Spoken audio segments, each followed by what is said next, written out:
Okay, so replacing the thermostat, we've got a bolt down there at the bottom, a bolt here in front, and a bolt in the back.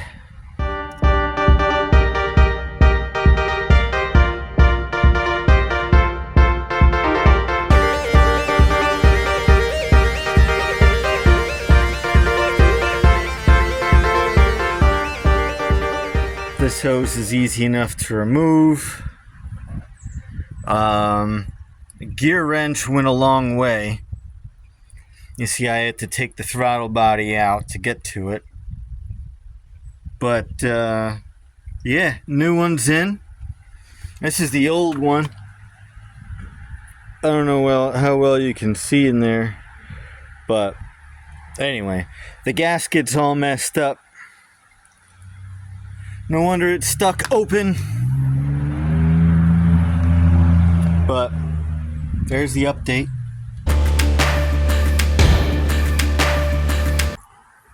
Don't worry about the stuff floating in there. There's a screen. So we're putting the new coolant in. This is the same old, same.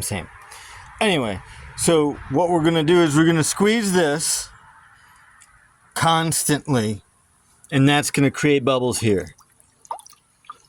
So let's see if I can do it at the same time.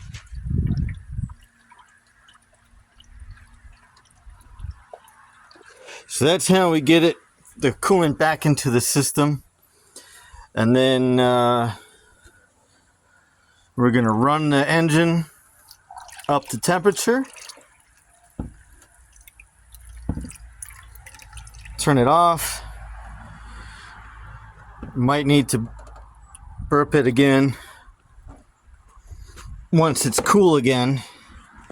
But for right now, every last drop should go back in.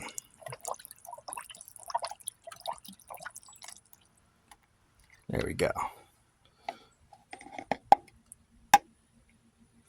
It's a little bit lower. It's interesting.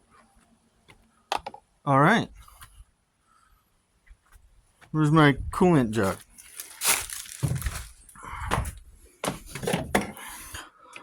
I'm done.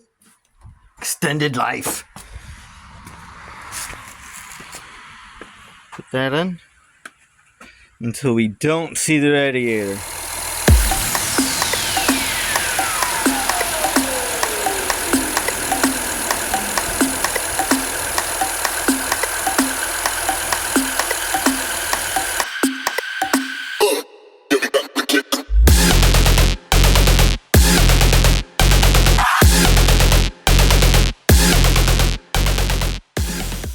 Now they do have coolant specific funnels that come with a plug that you put in there so that you don't pull this up and the excess coolant goes everywhere, but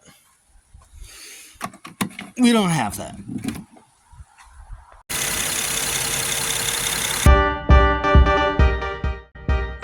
Safety first. Always remember, never open the radiator cap if the radiator hoses feel hot. And number 2, after you drive 20 or 50 miles, double check the overflow tank and make sure that it's at the proper levels.